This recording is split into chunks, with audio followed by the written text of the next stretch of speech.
नमस्कार, मैं रचना शर्मा चढ़ती कला टाइम टीवी देख रहे सभी दर्शकों का स्वागत करती हूं। आप देख रहे हैं टॉप 10 न्यूज।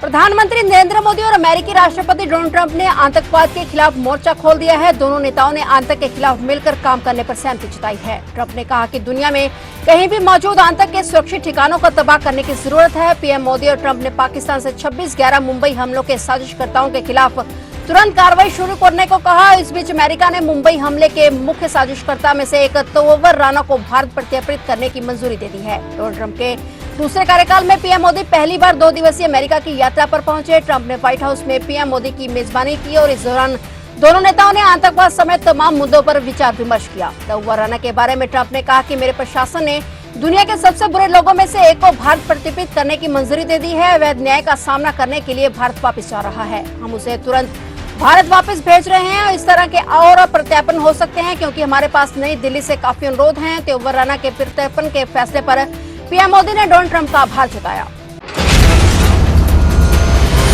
आज पुलवामा हमले को 6 साल बीत चुके हैं। हमले को अंजाम देने वाले 5 समेत 6 आतंकी मारे जा चुके हैं, लेकिन उनकी साजिश रचने वाला अब भी जिंदा है। आतंकी संगठन जैश ए मोहम्मद का सरगना मौलाना मसूद अजहर हमले का मास्टरमाइंड था, जो कि पाकिस्तान में है। 14 फरवरी 2019 को हमला अंजाम देने के बाद भी अजहर ऐसा ही एक और हमला करवाना चाहता था, लेकिन भारत की बालाकोट में एयर स्ट्राइक के बाद इसे टाल दिया गया। इस हमले की साजिश में मसूद समेत 19 लोग थे, जिनमें से 6 को मार दिया गया और महिला समेत बाकी बचे 13 साजिशकर्ता अभी पकड़ से बाहर हैं। इनमें से 5 पाकिस्तान में हैं, जबकि 8 अपने देश की जेलों में बंद हैं। ये दिन भारत इतिहास में एक दुखद घटना के साथ दर्ज है और इस दिन ही पुलवामा जिले में विस्फोटकों से लदे वाहन ने सीआरपीएफ जवानों की बस को टक्कर मार दी थी और इस आतंकी हमले में 40 जवान शहीद हो गए थे, जबकि कई गंभीर रूप से घायल हुए थे। बेशक कि इस हमले को 6 साल बीत गए हों, लेकिन इसके जख्म अभी भी ताजा हैं। प्रधानमंत्री नरेंद्र मोदी समेत आज तमाम नेताओं ने आज पुलवामा हमले की 6ठी बरसी पर वीर जवानों की शहादत को याद किया और उन्हें पुष्पांजलि भेंट की। पाकिस्तान में आज एक बड़ा बम धमाका हुआ है, जिसमें 11 लोगों की मौत हो गई, जबकि 6 अन्य घायल हो गए। स्थानीय अधिकारियों के मुताबिक धमाका दक्षिण पश्चिमी पाकिस्तान में हुआ और एक वाहन में कोयला खनिकों को ले जा रहा था और तभी घात लगाकर वाहन पर धमाका किया गया। बता दें कि ट्रक से श्रमिकों को बलूचिस्तान प्रांत के हरनई इलाके में मौजूद एक खदान में लाया गया था और पाकिस्तान का बलूचिस्तान प्रांत दशकों से आतंकवाद से जूझ रहा है। अर्धसैनिक बल के एक अधिकारी ने जानकारी दी कि रिमोट कंट्रोल डिवाइस के माध्यम से कोयला खनिकों को ट्रक के निशाना बनाया गया और क्षेत्र के डिप्टी कमिश्नर हजरत वली आगा ने कहा कि बम विस्फोटक के समय ट्रक में 17 खनिक सवार थे और स्थानीय अस्पताल के एक डॉक्टर ने कहा कि घायलों में से 2 की हालत नाजुक है। बलूचिस्तान के मुख्यमंत्री सरफराज बुगटी ने घटना की निंदा की। उन्होंने श्रमिकों की मौत पर दुख जताया। उन्होंने कहा कि बलूचिस्तान की शांति को नुकसान पहुंचाने वालों को बख्शा नहीं जाएगा।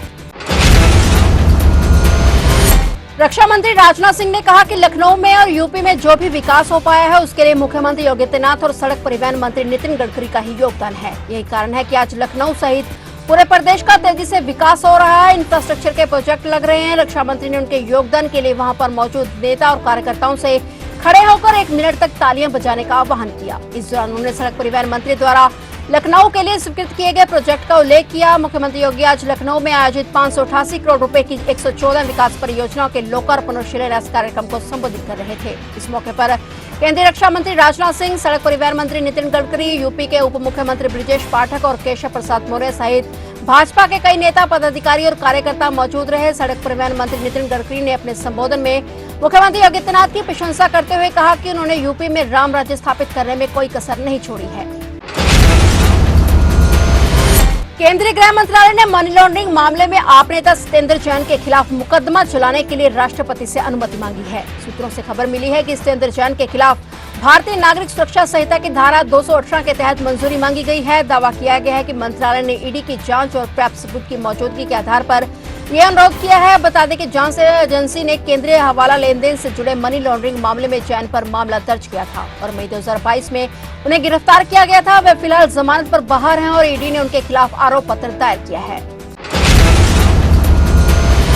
भारतीय क्रिकेट टीम के स्टार बल्लेबाज और उपकप्तान शुभमन गिल और तेज गेंदबाज अर्शदीप सिंह पंजाब के मुख्यमंत्री भगवंत मान से मिलने पहुंचे। दोनों खिलाड़ियों ने चंडीगढ़ स्थित सीएम आवास पर मुख्यमंत्री मान के साथ मुलाकात की। इस दौरान शुभमन और अर्शदीप के परिजन भी उनके साथ मौजूद थे। हाल ही में इंग्लैंड के साथ हुए वनडे श्रृंखला में दोनों खिलाड़ियों ने शानदार प्रदर्शन किया था और इसकी बदौलत भारत ने इंग्लैंड को 3 मैचों की सीरीज में व्हाइट वॉश 3-0 से जीत दर्ज की थी और देश और पंजाब का गौरव बढ़ाने वाले खिलाड़ी शुभमन गिल और तेज गेंदबाज अर्शदीप सिंह ने मुख्यमंत्री के साथ शिष्टाचार भेंट की। इस दौरान सीएम ने कहा कि दोनों खिलाड़ियों से मिलकर बहुत अच्छा लगा। उन्होंने चैंपियंस ट्रॉफी 2025 के लिए दोनों खिलाड़ियों को शुभकामनाएं दी। मुख्यमंत्री मान ने कहा कि पूरे देश के साथ पूरे पंजाब को आप पर गर्व है। अमेरिका में अवैध तरीके से के भारतीयों को लेकर अब एक और विमान आ रहा है। इस बार पहली बार के मुकाबले ज्यादा लोग यूएस से डिपोर्ट होकर लौट रहे हैं। कल 15 फरवरी शनिवार को 119 भारतीयों को लेकर अमेरिकन आर्मी का जहाज आ रहा है और इस बार भी पंजाब के अमृतसर एयरपोर्ट पर 119 लोगों को लेकर अमेरिकी जहाज उतरेगा। हालांकि इस पर भी सबकी नजर इस डिपोर्टेशन पर होगी और इस बार के डिपोर्ट में भी एक सवाल लोगों की जुबान पर रहेगा कि क्या डिपोर्ट किए गए लोग दोबारा हथकड़ी और बेड़ियों में नजर आएंगे। सूत्रों के मुताबिक 15 और 16 फरवरी को अमृतसर के एयरपोर्ट पर 2 जहाज लैंड होंगे और 15 फरवरी की रात को 10 बजे जो फ्लाइट अमेरिका से आएगी उसमें 119 भारतीय सवार होंगे। इससे पहले भी 5 फरवरी को अमेरिका से 104 भारतीयों को डिपोर्ट किया गया था।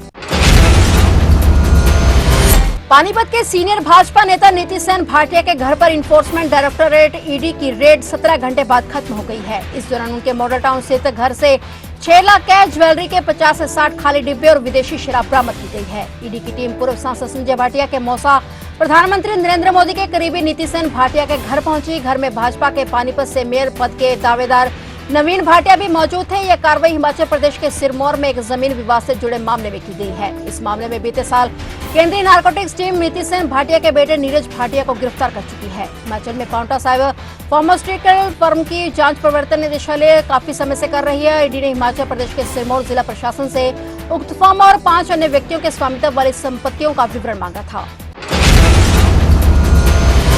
ममता कुलकर्णी का इस्तीफा रिजेक्ट कर उन्हें फिर से महामंडलेश्वर पद पर बहाल कर दिया गया है और इस बीच ममता के इस्तीफे और फिर पद ग्रहण करने के बीच किन्नर अखाड़े में हमला हो गया है। प्रयागराज महाकुंभ के सेक्टर 9 में महामंडलेश्वर कल्याणी नंदगिरी और उनके 6 शिष्यों पर जानलेवा हमला हुआ। यह घटना बेहद गंभीर थी, लेकिन समय रहते ही हमलावरों को गिरफ्तार कर लिया गया है और सभी घायलों को महाकुंभ के केंद्रीय अस्पताल में भर्ती कराया गया। फिलहाल सभी घायल लोग खतरे से बाहर हैं। पुलिस का मानना है कि किन्नर अखाड़े में चल रही आंतरिक गुटबाजी के कारण ही ये हमला हुआ। महाकुंभ के सेक्टर 16 में किन्नर अखाड़े के शिविर में महामंडलेश्वर कल्याणी नंदगिरी भक्तों को आशीर्वाद दे रही थी और इसी दौरान कुछ लोग हथियारों से लैस होकर शिविर में घुस गए और गाली गलौज करने लगे। इसके बाद उन्होंने महामंडलेश्वर पर चाकू से हमला कर दिया और इस हमले में महामंडलेश्वर की शिष्याएं भी घायल हो गई और हमले में शिविर से अफरा तफरी मच गई और मौके पर पुलिस पहुंची। पुलिस ने घायलों को अस्पताल में भर्ती कराया और मामले की जांच शुरू कर दी गई।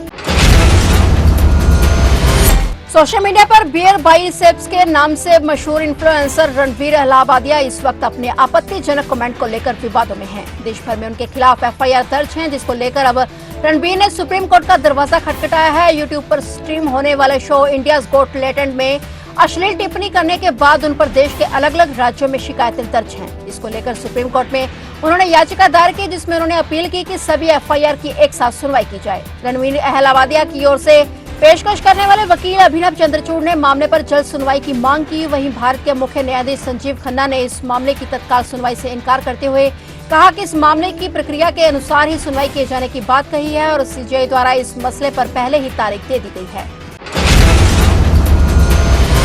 फिलहाल टॉप 10 न्यूज में इतना ही और नए समाचारों के साथ फिर से हाजिर होंगे। तब तक के लिए देखते रहिए चढ़ती कला टाइम टीवी और मुझे दीजिए इजाजत। धन्यवाद।